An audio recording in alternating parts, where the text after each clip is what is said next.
All right. Hey, everyone. Time for Puzzle Talk, the geocaching puzzle podcast brought to you by the Geocache Talk Network.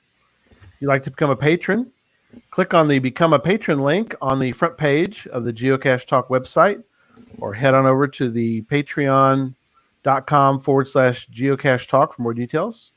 Patrons get the now famous Blackout coin and other geocaching items during the year, as well as bonus content, invites to special events only for patrons.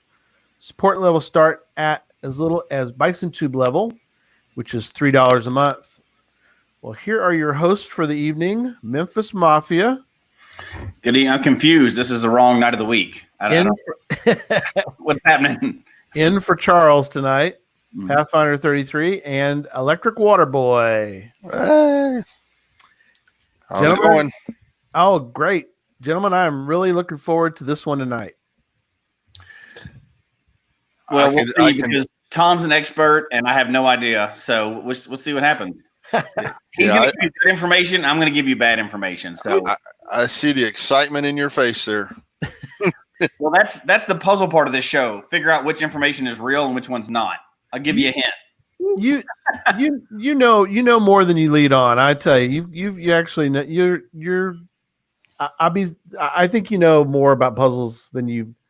Not like Electric Water Boy, but I think you're pretty good at it. I cheated all of them. You're learning how to get through them. Okay, there you go. You solve them using one of the tools me and Charles had on our list. So that is true. That's true. I just pay the cache owner. I thought you're supposed to pay for them. I didn't know. You have to solve them yourself. That's great. Yeah, isn't that why you said Charles isn't here tonight? Y'all have paid him enough. He's out buying a new car. That's right. He is. Well, he negotiated a better contract. Sorry, buddy. No. We got ours last week. Oh, okay. There you go. So that worked out. Yeah, Charles is actually, of all places, he is up in Fargo, North Dakota. Funny, we should mention that. Oh, man. Just talked about that on Sunday. I know. They're going to do the Geo Tour, but they're also picking up a car. So hats off to them. That's not fair. I want to go do that Geo Tour. I know. I did too. So is he going to head to Gilby also? Did he talk about that? I don't know if he mentioned Gilby. He said the Geo Tour. I'm not sure. I don't know how much time they have. Wait. Why are we here doing a podcast and he's out caching in Gilby and doing the Geo Tour? How did this work out? We're working stiffs. He signed a better contract, I think is what you said. Yeah. I need to renegotiate. Absolutely. Your contract isn't up for quite a while, buddy. So you just sit back and relax. Oh, Corona. I may have to renegotiate because of Corona. Okay. Sounds good. Greetings, everyone. Sherry did the right thing. She set herself a reminder. So those of you who aren't here yet or watching later, you might want to set yourself a reminder. Check the geocachetalk.com calendar, and you will always be up to date, because I will keep that thing. I will be very careful to make sure that is fully up to date at all times. In fact, I'll show that real fast just so we can see. And it is a new night, so we all have to get used to it, right? Yeah, we do. And we're just now kind of getting. We're just started getting all these shows lined up. So there's the schedule.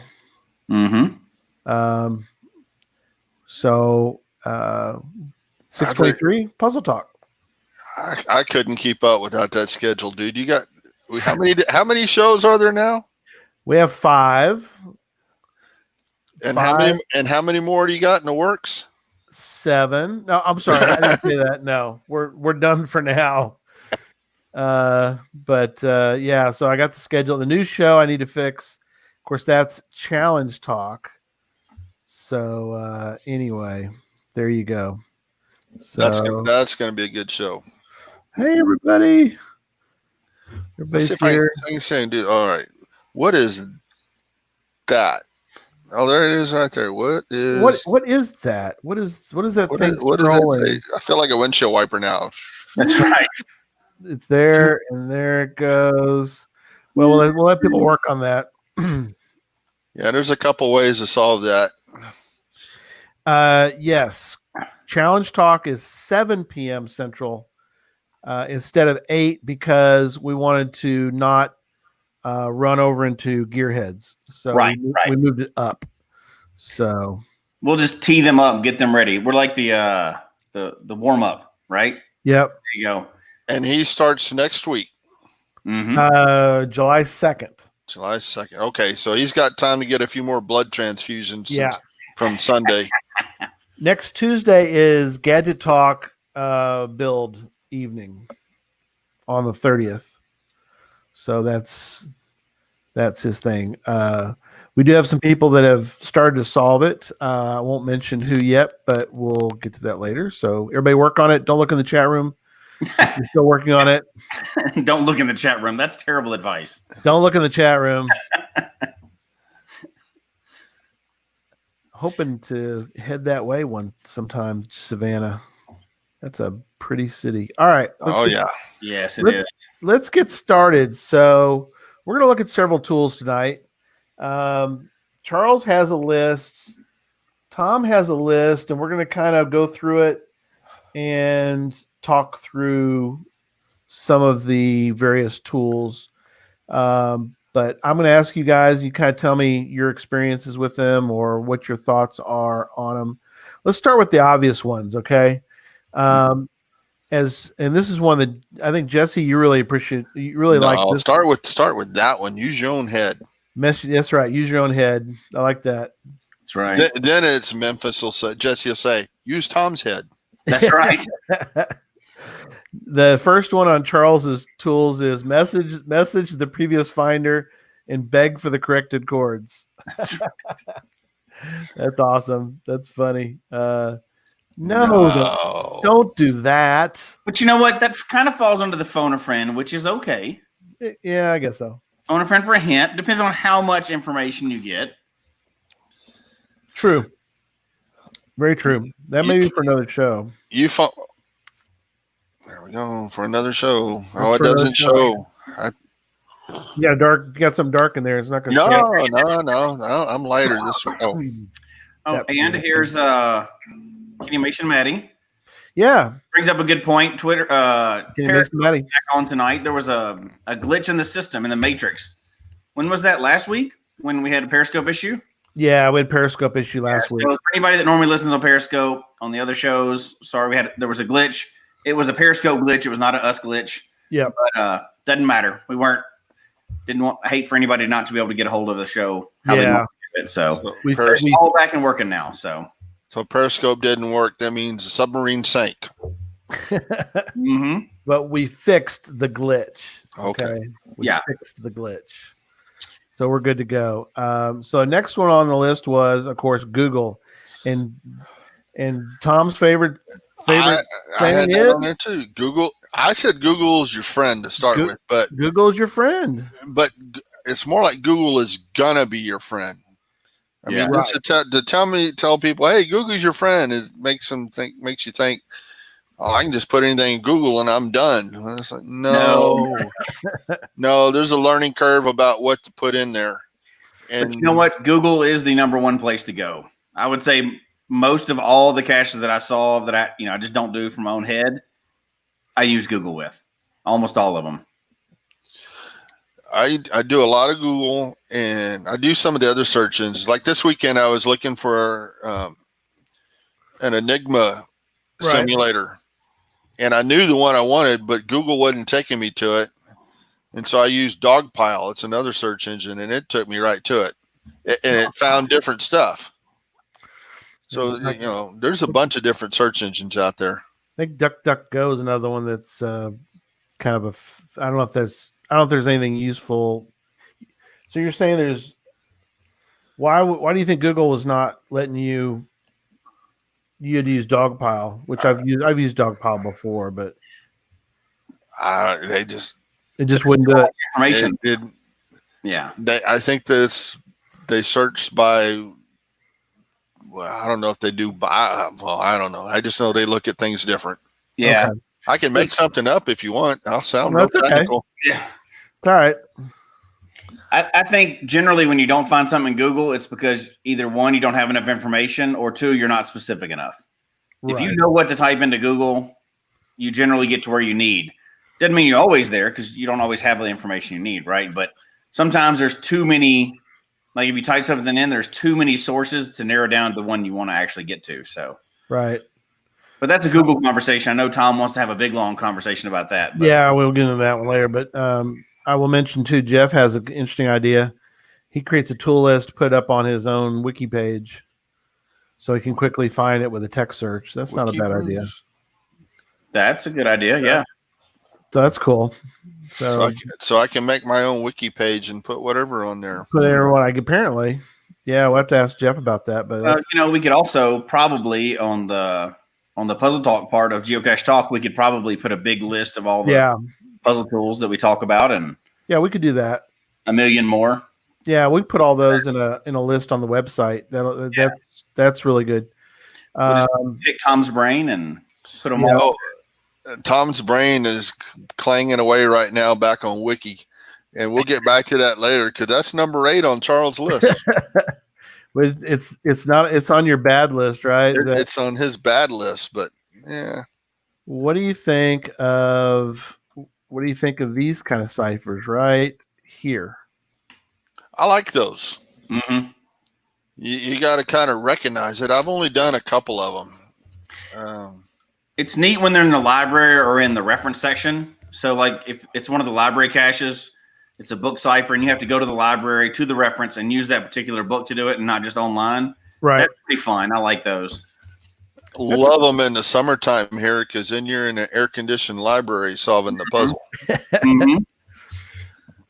That's a great idea. I've never. I mean, I have a cache in a library, which which is great. If you have a library near you, that's for another show. But if you have one there, you definitely need to put a cache in there because you can. I mean, it's part of. Go ahead. They will. They like it too. You're bringing people to the library. Yeah. This is not an attack on a library. So if anybody works in a library, I'm not attacking them. But libraries as an industry are struggling to stay relevant, right? Yeah, a little bit. You all know that, just like bookstores and everything else. They'll always have an audience, but not as big as they used to. Right. So anytime you can bring a friendly activity back to the library, they're generally pretty receptive to it. Yeah, and I used a reference book because reference books can't be checked out. The cache is in the book, and the stage one's outside. But but a book cipher I think is kind of cool. Would you guys normally use a book? Well, like you said, a library book group is really good. I mean, you could always use a book that people can always get their hands on, like a Bible or other books. So the book is the key, right? Obviously, in a book cipher, the book is the key. And the way that you're going to, and Tom, correct me if I'm saying stupid stuff, but the way I would recognize one, let me put it that way, is it's going to be a series of 2 or 3 numbers for each either letter or word, right? Because it's generally going to be page number, paragraph number, and word. Right. But like you said, like the Bible. Well, everybody has a Bible, but not every page is written the exact same. Right. Every version's different. Everybody has access to a Bible. I don't mean one, right? Every version's different. So that's not a really good one to use unless you have it's got to be the exact printing, not even like version 2 or whatever the book is. It's got to be the exact same copy or it's not going to work. Right. Now there are ways to do it, but if you have that and you have a digital text, and I don't know any websites, Tom probably does, but there's a lot of online book cipher decoders. So if you can pull the text in, it'll go through and pick out the words or letters. They're usually, the ones I've seen are either whole words or like the first letter of the word, that kind of deal. Yeah.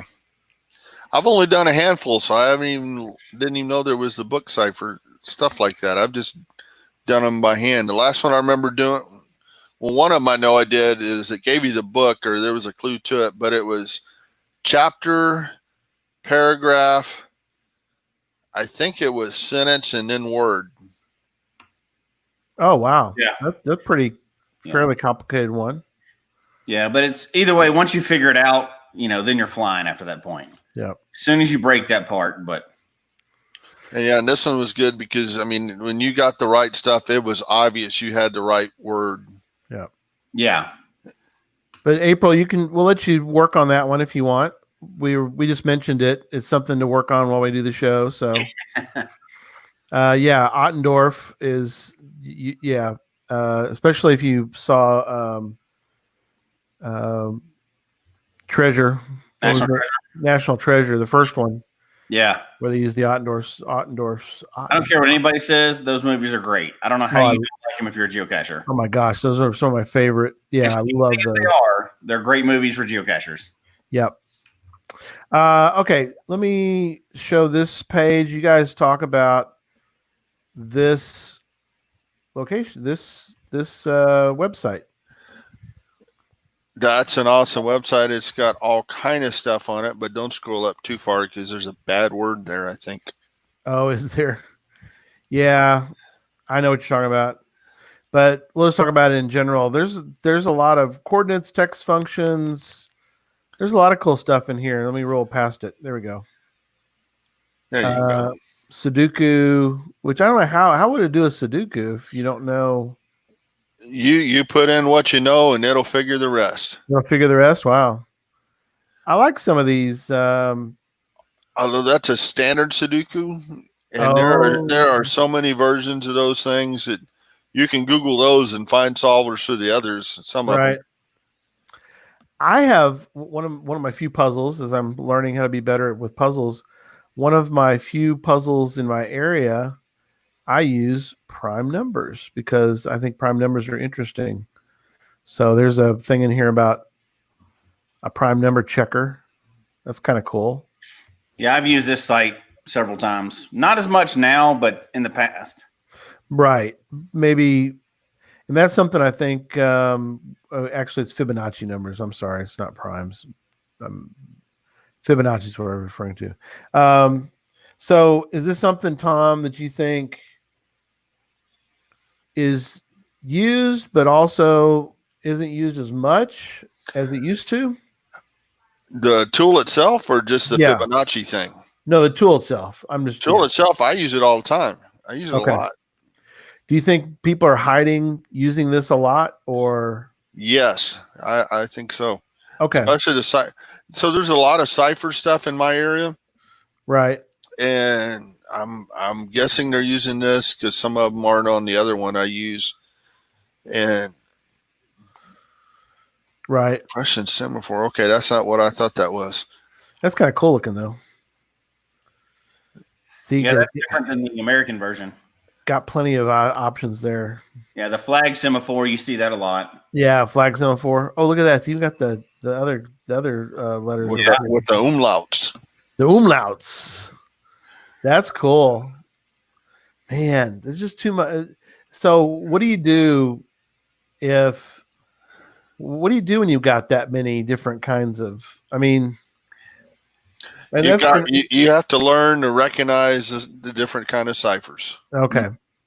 And really kind of is for a different show. We're talking about tools tonight, but yeah, that's the step, right? Find out which cipher you're using. Obviously, that's a whole series of shows on how to do that. But once you get that and you're going to one of these tools, you're gonna knock it out after that. Yeah.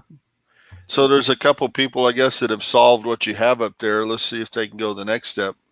What cipher did he use to make that? That's true. And not just, what cipher and what were the pieces that we used to make that cipher? Now, here's a fun little question I'll ask Tom while they're doing that. Is there a chance that more than one cipher would work out similarly? On this one? Yeah. Well, hold on. You mean more than one? More than one type of cipher. So sometimes you've seen the puzzles where one cipher will lead you down a road and it'll solve some of it, but it won't solve it all.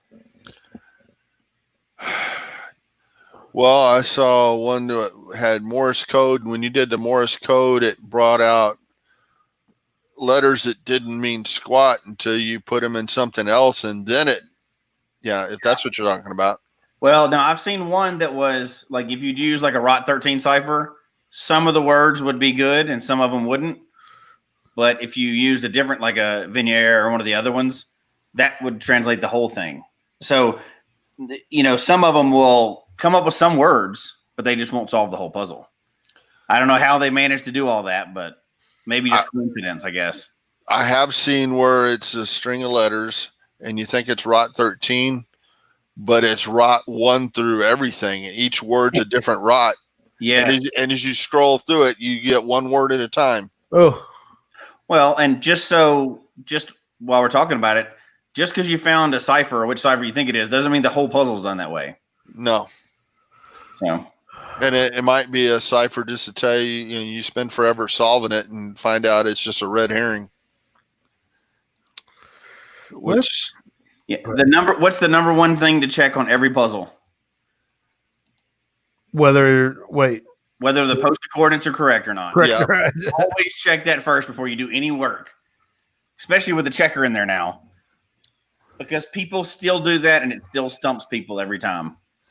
so back in the day, way back when puzzles first came out, there weren't checkers, and there wasn't a 2 mile rule either. So I know that's tricky.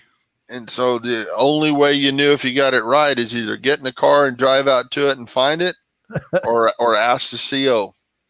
Right. And they might give you the answer, might not. Yep. Yeah. What I would do is just log a find on it and then stalk the CO as he drove out there to check it. I'm just saying, everybody has their own tools, right? That's great. That's evil, but works. It works. So this is another site that has always come up as when we've done a couple puzzle shows before. Even you brought it up, Tom, or I think we've done it even previously. But this one right here, and this one right here. So Rumpkin. So what? Rumpkin. I love Rumpkin. So that's the first one I ever dealt with ciphers, and so that's my go-to one because I know it. I know it does a lot of other stuff up there, but I don't mess with any of it other than ciphers. Every once in a while, like when I'm bored, I'll go click on something else. But go ahead and click on ciphers. Okay. Oh wow. And it's got a whole list of them there you can plug in. Call this one Affine. Affine. Okay. That looks familiar. Huh.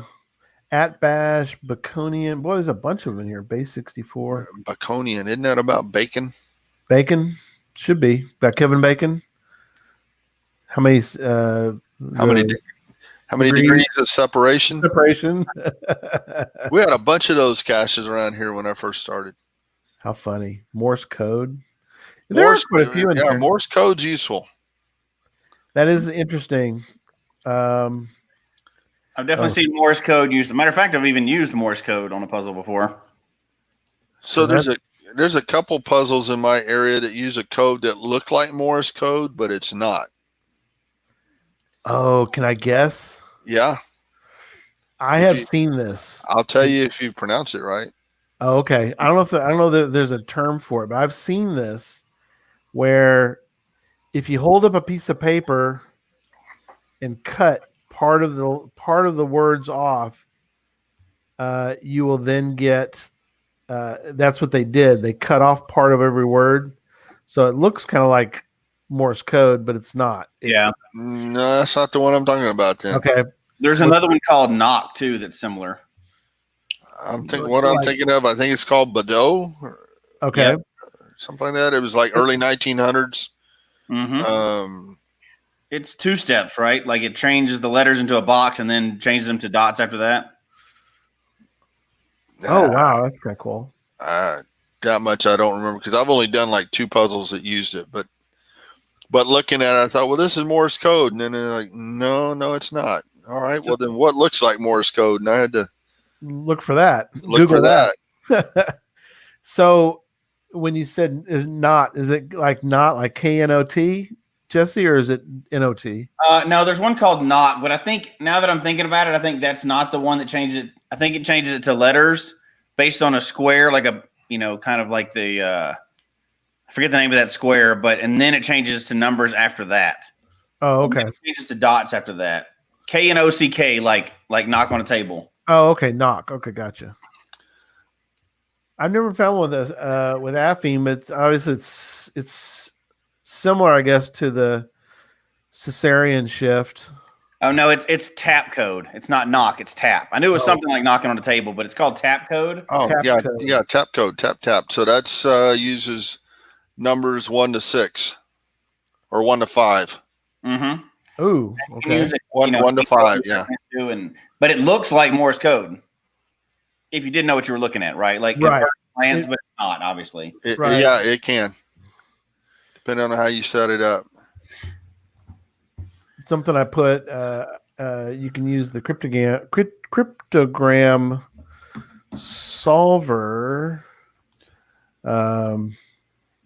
So our newspaper here used to have simple ciphers in them that would do something like this, and they'd have a hint. They'd tell you what one of the letters was.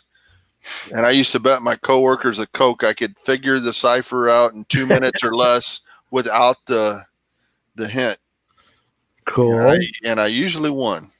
Cryptograms are fun. We used to have them a lot around here, like books of them and stuff when I was younger. And I would go through those all the time. Now, some of them are hard. They can make them hard, depending on how they set them up, right? But in general, those cryptograms are a lot of fun to do, and you can get addicted to those just for fun. Yeah. Hey, April wants a hint.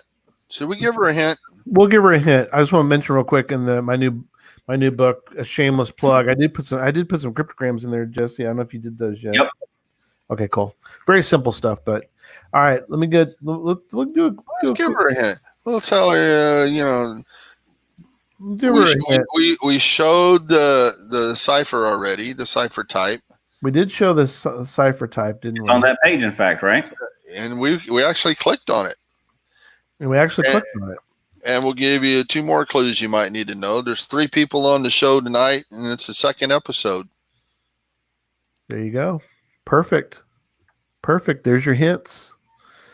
But as how Jesse had mentioned earlier, and we talked about this before the show, there's another way to solve this one. Oh wow! Okay, yeah. Mm-hmm. Okay. And then there's also Jesse's way. Let's get him to do it. Jesse didn't use the cipher. Let's get him to do it. I like that. Get him to do it. Sometimes you can just look and see, right? Yeah. Sometimes you can. Sometimes you can start looking at them and solving them in your head before you even realize what you're doing. How many of the hints on puzzle pages, cache pages now, can you read the Rot 13 without? Oh yeah. Without knowing that, right? Like it starts with a few words and you're like, oh, I've seen this word before. And then you start figuring it. You're like, a whole new level of nerdy when you start translating Rot 13 in your head. Excellent. So go back to that affine thing again. Yeah. I'm going to show you something some people in my neck of the woods have been doing that throws me for a loop. Okay. Hang on, I'm getting there. Here we go. Share screen. Go to affine, which is under ciphers. Okay. So, Gary, how would you solve that? Wow. How would I solve the the code we put out today? Yeah. I'd probably just stick it in here and do a decrypt. Okay. Go ahead. Which won't work, right? No, go ahead. Put it on decrypt. Okay. Give me the letters real quick because I don't flip back and forth. HSSJ. HSSJ. And HAMO. HAMO, like that? Yep. And you had A set to 3 and B set to 2. Oh, okay. I would have left them just like they are, but that wouldn't have done any good, would it? No. Go ahead and set A to 3 and not leave that on decrypt for now. Set that at 3. At 3. And then set the other to 2. Okay. And there it is. And you think, yay, done. So that's how a normal puzzle person would work that. But we have people in my neighborhood that I guess want to do ciphers and didn't read the cipher book. Yeah. And so they forget to put that on encrypt when they're doing it, and they leave it on decrypt. So now you have to go the other way. So click that over to decrypt and see what it would do. All right. decrypt did it, but if you put it on if you left it on encrypt, it gets you something just totally wacky. Oh, it gives you this, and then you don't know what to do with this. You know, you're thinking when I plug that in, I need to put it on decrypt, but you got to put it on encrypt. It works the other direction. Gotcha. Right. Which is pretty darn tricky of them and smart, because that's what you should do with a cipher, is make it a little tricky. Well, and tell me what you guys think about this part. If you were, because we do both on the show. We're doing how you would solve them, but also how you would create them, because we want people to create more puzzle caches out in the world. What would you do about, we gave people the hint. Where would you have done something for? Because you could go what? There's no limit to A, and there's almost no limit to B, is there? Or there's a limit to B. No. Well, the first thing I would have done on one of these is drop it in the Caesar thing and do all the different rots, because that takes all of about 5 seconds to run through all the different versions of rot 1 through 24 or 25, 26, whatever. Okay. You can look at them all. Right. And then I might come back and hit this, and you're only going to go so high on A and B, and it's not going to change things that much after a while. Right. And so you might have taken the text, gone to the Caesar shift, and you'd have done that, and then you would have gone through all the Caesars. Yeah, if do that drop down, right, where it's right above where you put tool time. Yeah, hit that. Yeah, I did. N1, N2. You mean go like that? Yeah, and then you can. Okay, it's so small I can't see the thing, but yeah, you can. I'm sorry. You can scroll through the numbers and it'll change everything. And I think this one probably won't, because you shifted the letters. Yeah, so they don't. Nothing shows up. So you're like, it won't work in this one. Right, they won't work. But if you did the cryptogram solver up there, it would have worked in that. Oh, would it really? Oh, well, let's go back to that one then, real quick. So if I go to cryptogram solver on there. Oh, I see. Quickly swap 2 letters by typing them in here. So yeah, in that little box up above it, you can type HT, and it'll change the H's to T's. Oh, up here. Oh yeah, change the H's to T's. Yeah, H. Make that a T. And make the S and O. Make the S and O, right? Yeah, you can do it like you're doing it there, or that empty box right to the left of your arrow. Oh, right here? Yeah, you could have typed SO in that, and it would have do the same thing. Oh, okay. So now, Tom, if you were building this puzzle, I'm assuming that if you were going to make it super hard, you wouldn't give them much information. But if you wanted it to be an easier puzzle, you would give them more and more information, like the 3 and the 2, or, you would lead them down to what cipher it is on one end. On the other end, you would give them no information. There's almost some dead giveaway stuff with this stuff. Like if you look for keywords like coordinates, or geocache, or north and west, or south and east, depending where you're at. But there's certain words to look for that will stick out and give you a clue. Right. I mean, if you pick geocache out of the thing, you've already got what, 5, 6 letters there? Oh yeah, you're golden. And if it's spelled right. There's nothing that says you can't misspell words inside your cipher, right? That's actually a good thing to do. I mean, if you want to be really tricky about it, that's people. I mean, in real ciphers, people intentionally misspell stuff. Oh, that's mean. You might use an A instead of a C, and don't be consistent about it. Right. I don't want to jump ahead to Enigma right now, but that is what broke the Enigma stuff. Oh, really? Yeah. Was somebody okay?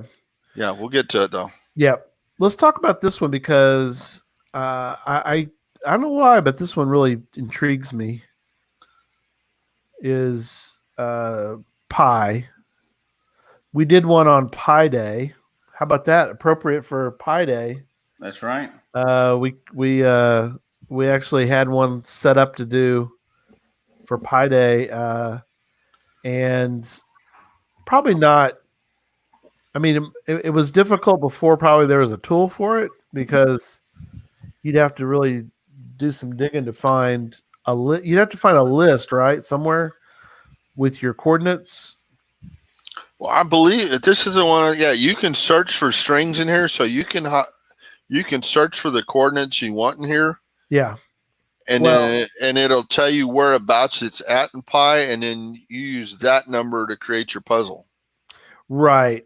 Because they gave the one that we did, it's gone now. I could pull it up, but they give you a starting point, and they said go to this point, and apparently they had found all the, because in pi you could get all sorts of, being the kind of number that it is.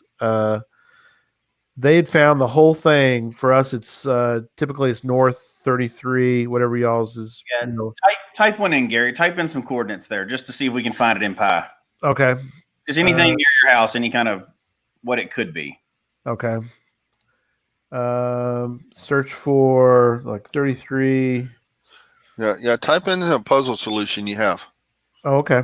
Hang on. Okay, I'll get you one. Let me get my screenshot, and then I'll go. I'll work backwards.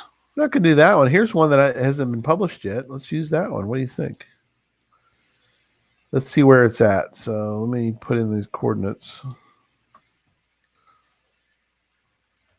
right. I have to fix it a little bit. Let me fix the. So the north and the west coordinates. Yeah, that's the way they did it for us on this one. That's pretty impressive if that whole string is in there. That's what they did for us. They did. Let me take off the other dot. You got a dot in there. And this is going out to 5 trillion digits now. 5. Yeah. Wow. This thing just keeps going farther and farther out. So you'd probably have to split that into two parts, the north and the west separate. Could be, right. But what if you see, I put them in. See. So take half that off. Take the west Take the west part out. Okay. And just see if the other part shows up. Okay. I will bet you a beer right now it does. There you go. Look at that. So if you led them to that number, that 106,432,823, right? If they figure out that was part of pi. Wow. Yeah, that's cool. I haven't seen one like that, but that's a pretty cool puzzle. Yeah, that was a fun one. We enjoyed that one. Again, somebody had a really good tool. I had a tool, but it wasn't quite working correct. It wasn't giving enough clues. This one goes out quite a ways, 1 million or something is what it said. So that's kind of cool. Oh, this is well beyond 1 million. Is it for this one? There's a couple other ones. Pi search, Pi stuff.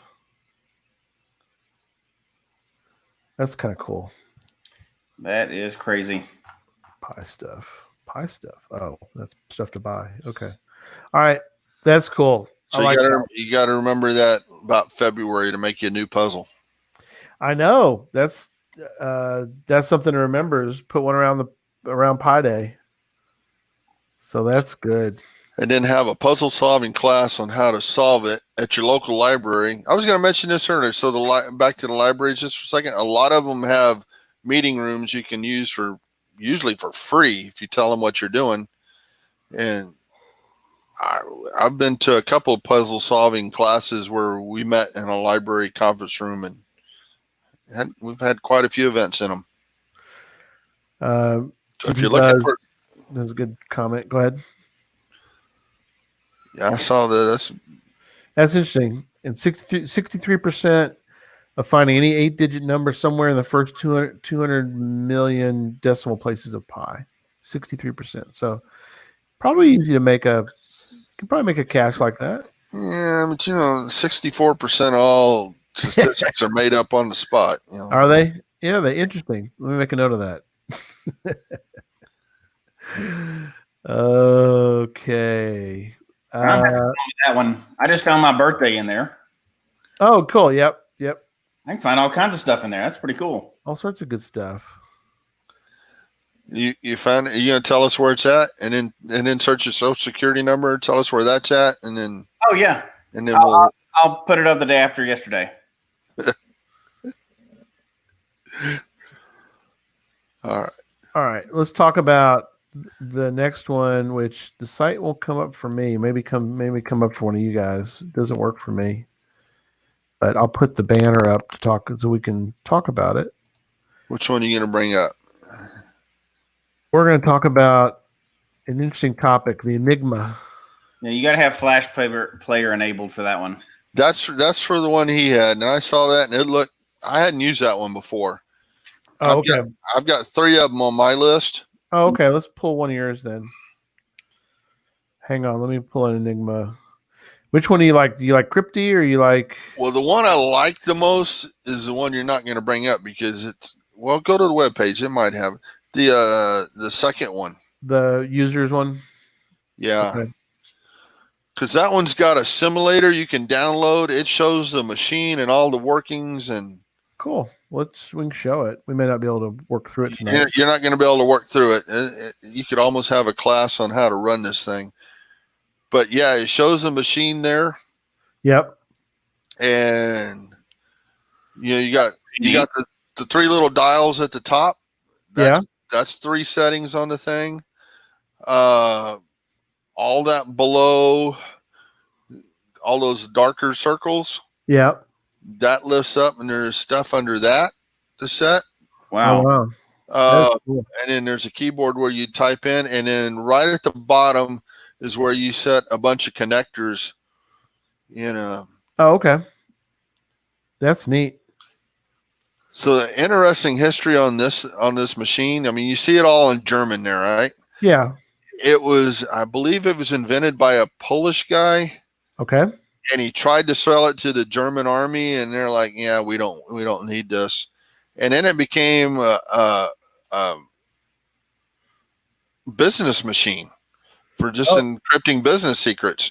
And then the German army decided, well, maybe we can do something with this. And there's a couple different versions of this thing. So when you're trying to solve one of these, you need to know which machine you're dealing with. Right. You need to know what settings up there at the top. Right. There's 3 to 5 wheels that go on the inside. Then you need to know which wheel goes where and where it's set on. And then there's another wheel that may or may not go in it. Some of them have the plug boards and where you've got to connect different letters. Yep. Bottom. The cool thing is when you solve something with this, you either have it right or you don't have it at all. There's not even a close. There's no close, exactly. And Charles had put in his notes, and I had it in mind too. This movie, The Imitation Game, it's got Benedict Cumberbatch in it. Yeah, that's a really good movie that shows how they built a machine from scratch from this thing, which is incredible. Which is incredible in itself. I mean, this is pre-computer thing. This machine would probably fit in the office I'm sitting in now. Yeah, and it would crank out stuff, but every day the settings for that code would reset at midnight. So if you didn't solve the puzzle that day or solve a message you got, you were done. You had to start over. And the way they broke it is some German guy kept writing something to his girlfriend or something. I forget what the deal was, but it's the killer thing for every cipher that you start something the same way. Yes. And so they knew what to look for. And when they went and plugged that back in that machine, broke the code. They knew what to look for. Because it's incredible if you watch. There's also the U-boat movie. Also talked a bit about they were trying to U-571, isn't it? Yeah, they had to capture it, but not let the Germans know they captured it. I mean, otherwise they did that a couple times they were trying to get an Enigma machine, but not let them know they had an Enigma machine. That's just incredible. But they didn't know how many rotors to use because every time you push a button, the rotors would rotate. Yeah, it'd rotate, and they sat there and had to reverse engineer it without knowing what you're looking for. I mean, it's an incredible feat that the the British and the Americans did to work on the cryptography of that is incredible to think about.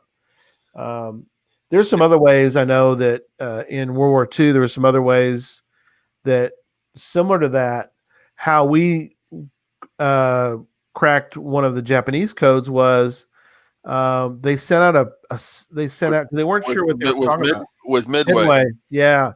So they're talking about Midway, and they kind of knew roughly what was going on, but they wanted to get in Polish. Yes, you're right, Sherry. Sorry. Yes. Definitely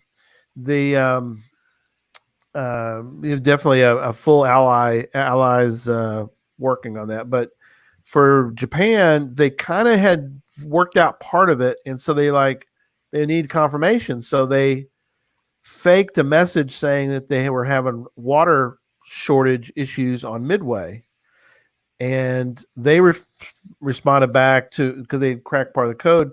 The Japanese were talking between two people that AF was having trouble with water, so they knew then that Midway was AF, and they could go from then. They could kind of start to finish the deciphering of everything. So all codes, or most all codes, get broken eventually, right? Usually by human error, not by much. Yeah. People who, it's like anything with a password. People don't make good passwords. Although nowadays, I think people are maybe getting better at it. I don't know. A lot of tools now that'll do it for you. Yeah. Well, here's a clue for your security settings. The question and the answer don't have to match. Oh, yeah. When they ask you, you put in a password and they ask you a security setting. Right. What street did you live on? You could say watermelon, or right. Or what's your favorite color? Ford. I don't know. Yeah. Just some answer that because it doesn't matter what the question is. It matters what the answer is. Right. As long as you know what it is. Yeah, that's a great one. That's a great thought. All right, let's go to let's talk about do you agree with Charles put a comment in? So I'm going to get you guys to comment on this as well. So let me put it in a banner. You guys tell me what you guys think. And we probably get Charles to talk about this next time he's on, but he says he hates puzzles that use Wikipedia as a source. Why would he say that? I have my answer, but I'll let Tom go first. He's the expert. I'm going to guess it's because anybody can go in there and change Wikipedia. That is correct. That is my answer as well. Well, there is a puzzle in my area that actually depended on that. Somebody went in and changed a Wikipedia page and put the coordinates on that page. And then, of course, somebody came back, what's this, and fixed it. But you had to know what page to go to and what edit to look at. Oh, because it keeps them in the edit list. It keeps them. Oh, that's devious. Yeah, it was that was a hard stretch. That is, man. Wow. Yeah, because we talked about it. I forget what we were talking about. We were talking about puzzles one night on something. Me and Jesse we were talking about. Remember, I mentioned where I had a puzzle out and it hadn't been looked at for quite a while, and finally somebody said, "Hey, going to come to your area and wanted to do the puzzle you got out there," but the puzzle referred to a website. And I go out and I go, "Oh no!" And my first thought is, "Great, Wayback Machine." Yep, that's a good one for that because it archives old web pages. Oh wow, okay. There's puzzles out there where you can find the website you need, but you've got to go back to 1992 or whatever to July 1st on 2001 to actually get the correct web page, the archived web page to get the answer. Oh my! Not the current one. So even if you get to the right website, you got to know when, not just where to go. Yeah. Well, I felt bad because I had, and maybe this is at least I hadn't planned for it. So this is probably not a thing to do.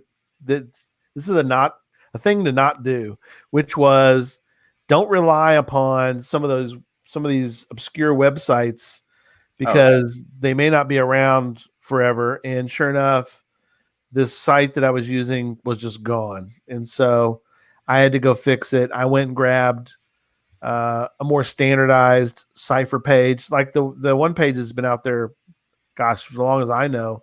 The Rumpkin's been out there since 06, I know. Probably longer than that. It could go away too, though. Just host it. Just put it in your old caches. Yeah, that's true. Send them to an old cache that you have. I've seen old caches used for stuff. I use my old ones for stuff all the time. And I was just thinking while you're talking about old stuff, there's a cache in Austin, a puzzle that uses Google Earth. You can go back in time on Google Earth. Really? And you had, I forget what year you had to go back to, but they gave you the search area and you had to find an airplane flying over. It just, because sometimes the satellites catch airplanes. Nice. And the cache was hidden under one of the wingtips of the plane. So when you find the plane, you got Google Earth, you can get the coordinates off of Google Earth and you're good to go. Dang. Wow. That's cool. All right, let's talk about some of the other ones. So I'm going to bring up one, Tom, I want you to discuss because I don't know if I've ever heard of this. So talk to people about this. Use that a lot in my area. So there's a lot of puzzles here that use pictures. Okay. And you have to, there was one series that's not there now. You had to identify the people in the picture. Mm-hmm. And if you don't know who they are, you could copy the image, go to Google, reverse image search, and you either copy the picture or copy the address to it, and it'll search for that picture. Oh, okay. And 10i does the same thing. Oh, okay. Yeah, those are good tools. Those are ones that law enforcement's been using for years. So if the photo is somehow public, then it will be categorized or it'll be cataloged somewhere. Like if you did a picture of this screen and this is actually posted as a picture before, it'll find it out on the internet. Right. Okay, because or something similar. Yeah, or something similar. But I mean the exact photo or something similar. So okay. It's good for narrowing things down. It doesn't always give you 100%, and they can be tricked. You can edit an image a little bit so it'll not do that. Yeah, you can mess with it or crop it or something. And I've had the puzzle that was there before you had to identify people, and that's been replaced. Yeah. Now you have to identify movies. Yeah, there's one near where I used to work that was put out, and I recognize some of the movie stars in the pictures. Some I know who they are, so I'm thinking I don't know where to go to figure out because there's no other clues. You just have to know. You either have to know the movie or know the actor, or the ones with the actors. I think those are hard because are they looking for the actor's real name or their stage name, the character name? Right. Do you put a middle initial or not? There's a lot of variables on that. The movie stuff, you either have it or you don't usually. Okay. That's interesting. All right. We're moving on. We got a lot to we're covering them in more of a general sense tonight. Let's talk about. Did you have Decode on your list to do? Decode, right. I use that one some. There's a French version, and then you can translate into English too. Yeah. So Decode's got a lot of good stuff on it though. /en for the English version of it. No, maybe not. Just pull it up and Google will translate it to English for you. Yeah. Also, there's a button you can push for that. Oh yeah. So yours wasn't the right one. I think it's over here. Decode. Yeah, there it's. So, yeah, there we go. Share screen. Google Decode. There we go. Yeah, this has got a whole series of stuff in there. bunch of ciphers. It kind of explains some stuff. This is where the toolbox and Rumpkin definitely doesn't explain hardly anything about it. This gets a little bit into how they work. Oh, okay. I like that. And when I first started doing this, these tools weren't out, and so I depended on like Wikipedia pages to explain how the cipher worked, and you had to do it by hand. Right. Oh, wow. Yeah. So they weren't very long ciphers. So. Oh, math tools. Yikes. Yikes. I like it. You could spend forever on this site. Conversions to basic. Yeah. We'll do that another night. But tonight we're just kind of going over the general tools. But yeah, tools and game solvers. We didn't have on either of our lists, and I guess it's because we haven't seen them in a while. It's like resistor code stuff. Oh, yeah. Those used to be pretty popular. Yeah. And that may be even on here somewhere. I know it's not on the other two, but well, it might be on Toolbox. I don't know. I haven't done a resistor code puzzle in years. Right. Interesting how some of them don't come up as often as they used to, maybe. And well, I think it's because a couple people put them out, and then everybody in the area solves it, and then the cache gets archived, and you think, well, everybody knows how to do it, and right. Like, well, no, because people come and go, and there's newbies that come around that they haven't seen it yet. Right. Interesting. Okay. Let's talk about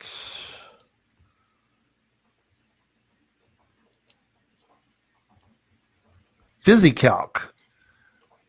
I love PhysiCalc. I use that. I don't use it as much as I used to, but that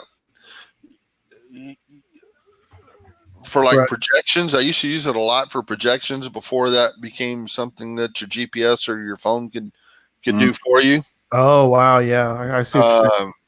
PhysiCalc would do distance between coordinates. You could put two in there and figure the distance. It would do coordinate conversion. Like we use degree minutes. That's the type of coordinates we have. It would convert that to degree minute seconds. It would do the UTM, the Universal Transverse Mercator. Yep. I say it, and there's like two or three UTM. Others there. It'll do them. Decimal. It'll do a bunch of them. And this is the guy who wrote this is the guy that the Fizzy Challenge is named for. Oh, how about that? Fizzy Magic. Yeah. Fizzy Magic. Yeah. So this is just a simple little app I don't know if you call it an app. It's a program to me. It's an executable file, and it's simple download and runs. It's pretty self-explanatory. So, Tom, we've mentioned a lot of these, and we probably have a couple more to mention. But how do you just get used to them, or do you keep a list of all the places you go? Because there's probably 10 different ways to solve a lot of these things, right? Like I use slightly different tools than you use. There's tons of tools out there. Do you go to the same one all the time, or do you have a bookmark list of all your puzzle solving? How do you organize all this information? I got it all in my head mostly, but so how should normal people organize all this information? Well, gee, thank you there. Normal people should take notes. Okay. Probably a bookmark list or something, maybe. A bookmark list, or somebody had mentioned having your own wiki page where you could put your notes in. Yep. One thing I preach, and I'm getting better at, I don't do so much, but notes. Way back in the beginning, there wasn't notes on the cache page. There wasn't corrected coordinates either. So you had to keep stuff written down. Now I try to keep the notes of how I solved a puzzle on the cache page. So when somebody asks me 2 or 3 years from now, how'd you solve this one? I can actually give them a reasonable answer instead of, dang, I don't remember. That's a good idea. That's a great idea if you remember to do it. I'm getting better at it. That's not as much fun as what I do. I just send them off in the wrong direction and watch them spin their wheels after that.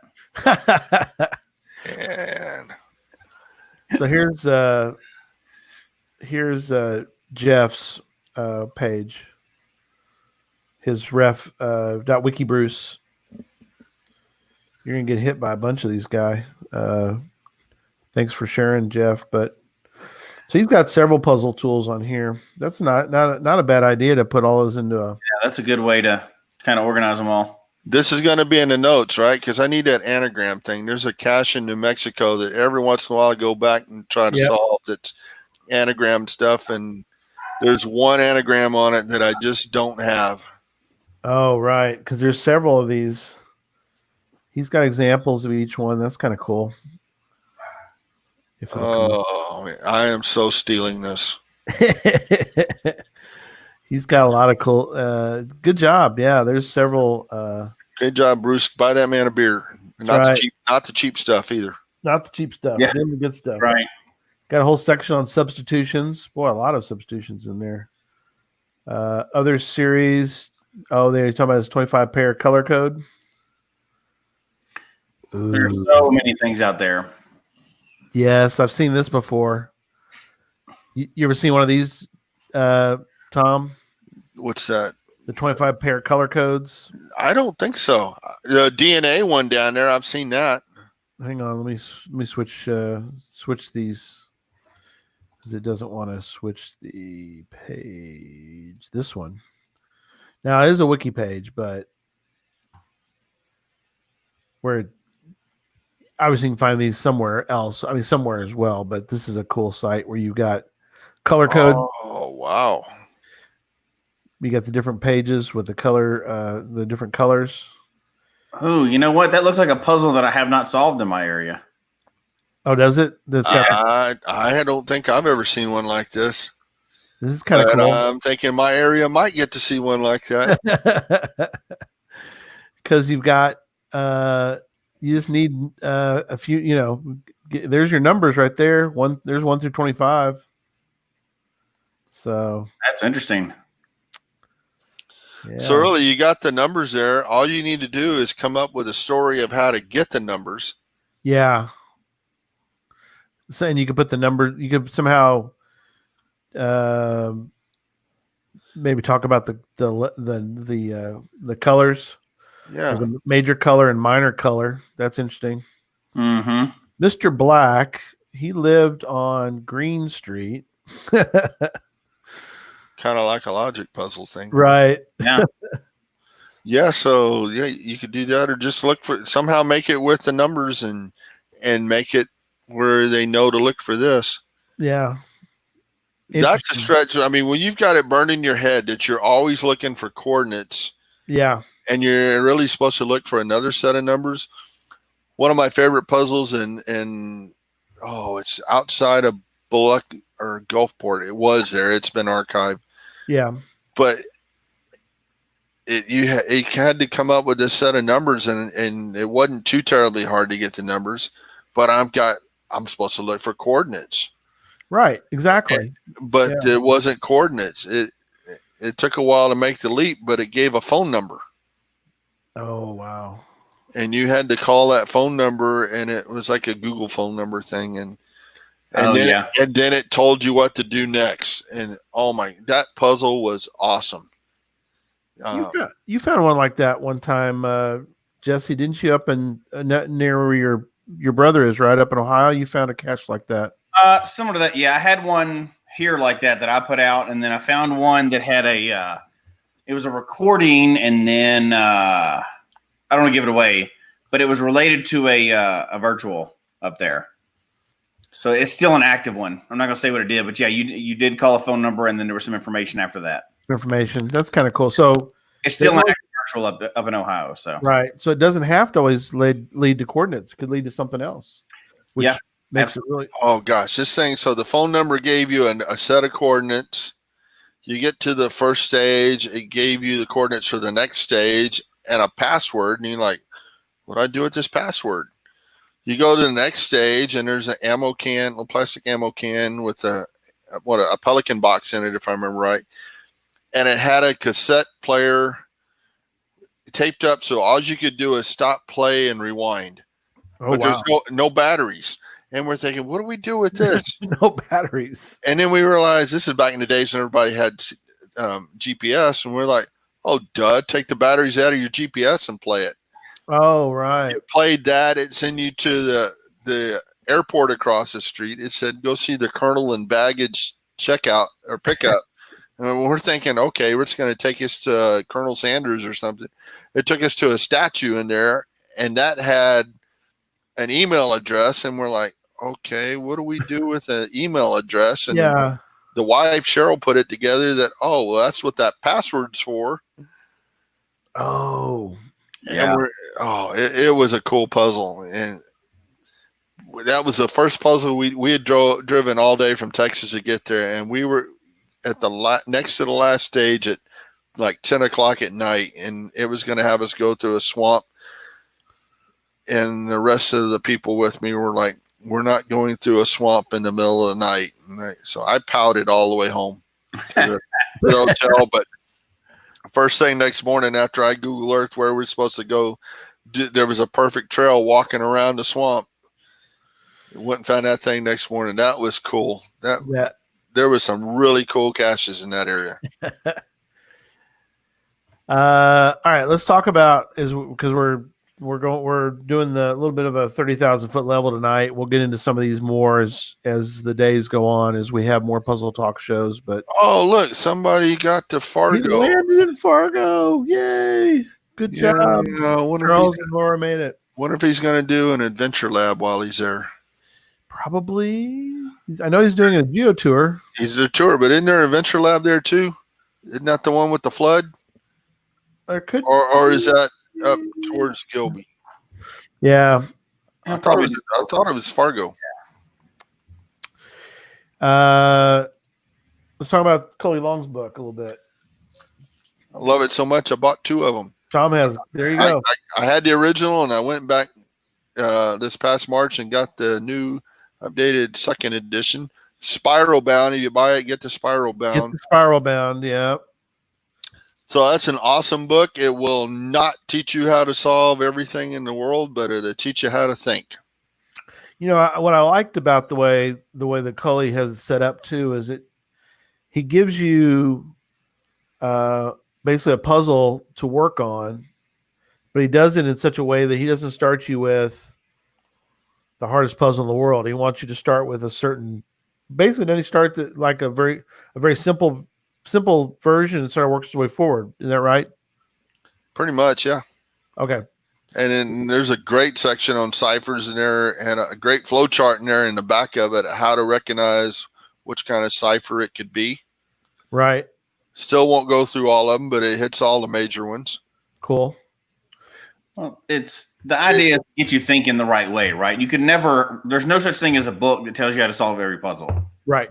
That book would be like, would be never ending because a new puzzle is going to come out tomorrow. Yeah, somebody's going to come up with another idea, and like you said, there's ways to do puzzles that we haven't. We're just talking about tools tonight. We can get into other. I mean, we got two shows a month for who knows how long we can do this. We can do this forever, but yeah, that is a great tool. It really is. Cully's book. I like that that he and you can get him spiral bound, but I like the fact that he has them now spiral bound, which is nice. So, we had friends on the list. I don't know if you remember talking after the show last week. Yeah. The puzzle I had, and I was at an event. Well, I still had the puzzle. It's called "I Know What We're Going to Do Today." And this guy came up to me and asked me about the puzzle, and he couldn't figure it out. It's a bunch of I think it was 10 questions, if I remember right. Right. It's been a while since, it's been a whole week since I've looked at it, but 10 questions with 4 answers each one. And he didn't know how to solve it. And I said, well, go grab 2 kids. And he looked at me funny. I said, just go get 2 kids. And he went off, got 2 kids. And I said, okay, ask him the question. And he starts reading the questions to him. And before he can read the answer, the kids are answering these oddball answers. Right. So it's like Jesse said, sometimes you got to phone a friend or grab a kid and have them solve it for you. Because this was all based on a kid show that I used to watch with my kiddo. How many days are there a summer vacation? Well, there's 104. And what comes along to end it? School. Yeah. Rick and Morty, was that a Rick and Morty thing? Was that Phineas and Ferb? Oh, Phineas and Ferb. That's right. I remember you mentioning that. Yeah, that's always right. Antagonizing their sister. I love that. I love that show. Very cool. Well, we need to wrap up. I'm going to throw one more tool out there. All right, throw it out there. Cachly. Okay, yeah. So for one of the, I could sit here and tell you how to look at a web page to look at the source code. I mean, when you go to geocaching.com and you do a right click on a web page and bring up the source code, it is like 5 miles long. Yeah, it is. And there's only a small part of it in there that's what we input. And Cachly will show you what's input, click of a button. Really? I didn't realize that. Yeah, bring up a cache and hit, and it shows text, web, and source. I believe it says source up there. And where it says source, that's all the. Oh wow! Okay. Well, back in my day, we could grab kids. I got grabbed a lot. You can't just grab these days. Yeah, you should know the kids that you grab for the puzzles. Let's do that.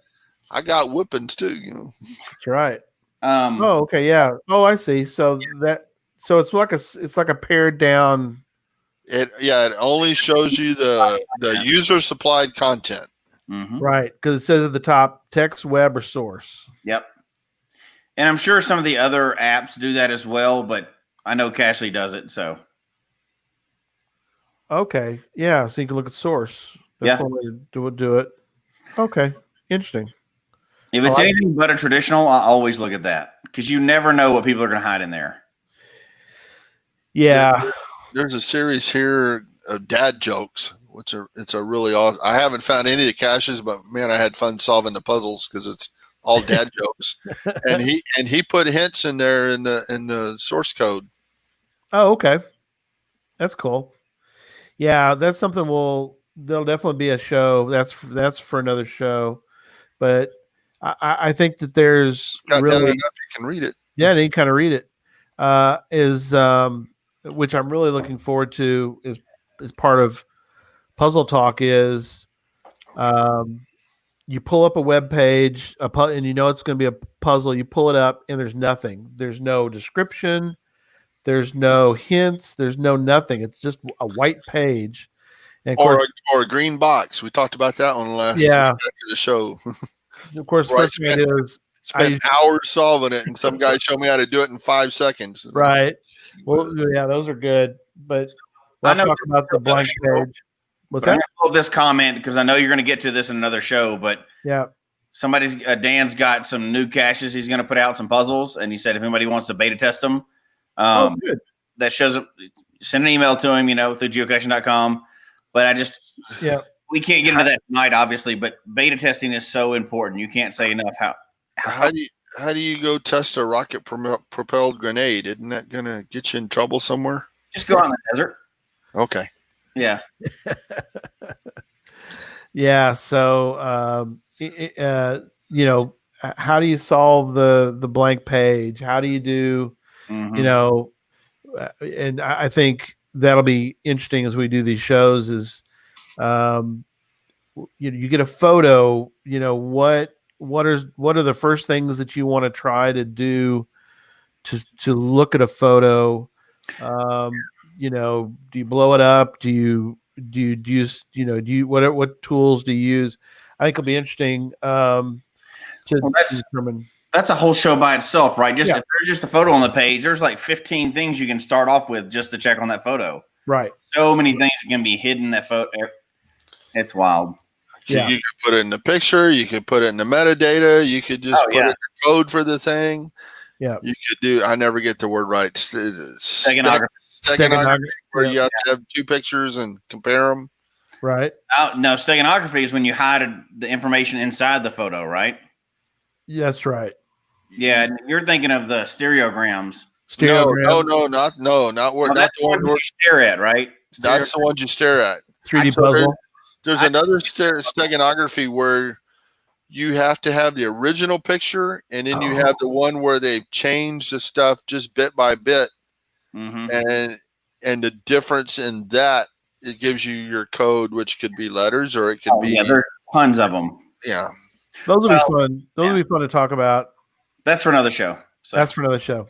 All right, let's wrap up. The good thing is, this is only the second show, and we got a lot of that's another shows. We do. We've covered it. We've hopefully people are keeping up. If you've not watched the show before, and I think most people have, but if not, look, wait a minute, wait a second. He's late. Hold the phone. We'll see if we can get him on. Oh, he's trying. He's trying hard. He's trying. There he is. There he is. Hey, welcome to your own show that you're not on.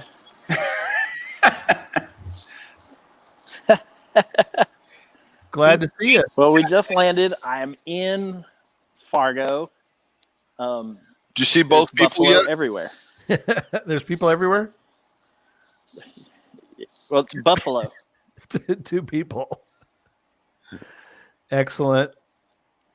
So it's looking good there. So and good, he wore clothes and not his mankini.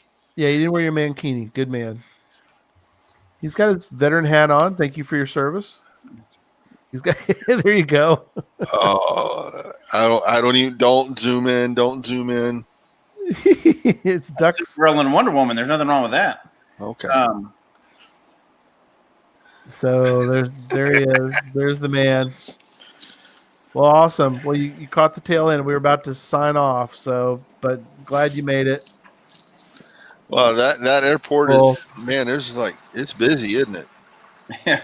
Yeah. Oh, yeah. Look at that. It's wall to wall people there in Fargo. There's him and Laura probably. That's it. Where is everybody? That's it. Wow. That's the place to be right now. It's Fargo. Exactly. Yeah, that's it. Now, are you going to Gilby? That was the question that came up earlier. You're going to have time to get out to Gilby? Don't have time? No. Okay. We'll go to Grand Forks. Right. Grand Forks, and you're going to do the Geo Tour. And then back to finish the Geo Tour. Right. So go to Grand Forks. We're picking up a car. We're buying a new car. And then coming back to Fargo, we'll finish the Geo Tour. And then county caching all the way back to the Wyoming border. So. Yep. Grand Forks is where the Adventure Lab's at, isn't it? There's an Adventure Lab. I'm not gonna lie, I haven't even. There's an Adventure Lab with flood in it, and I can't remember. I think it is Grand Forks. Yeah, not gonna lie, I haven't looked at a single Adventure Lab. I downloaded the Geo Tour. I printed off my passports today, and got all of that stuff rounded up, and that's going to be our main focus. Geo Tour focus. While we're here. Yeah. Cool. So. Yeah. Well, darn, you'll have to go back because Gilby is worth the trip. Yeah. Yeah. I heard that on a podcast. On Sunday. Where would that podcast be? I don't know which one. So I was serious when I'm saying I'm considering going up there for that community event. If I can wrangle up enough people to maybe rent a car and we can time everything right. I mean, I would fly up there, but because that's a 3-day drive from here. It's a hard 3-day drive. Yeah. 16 hours for me. And Tom, how far are you from me? Well, that depends if I stop to eat and cash and go, Yeah. 6 hours. You're a drive, but I could fly, and I think I looked at round trip was like $350, and you'd almost, you wouldn't spend that in gas, right? But that's 6 days of travel time, and compared to a couple of hours, and when you get off the plane, you're ready to go. You're not beat from driving all day. So that's true. Oh, hey, look at that! We got a tractor behind you there. That's very. You think my tractor's sexy? Yeah, I think your tractor's sexy.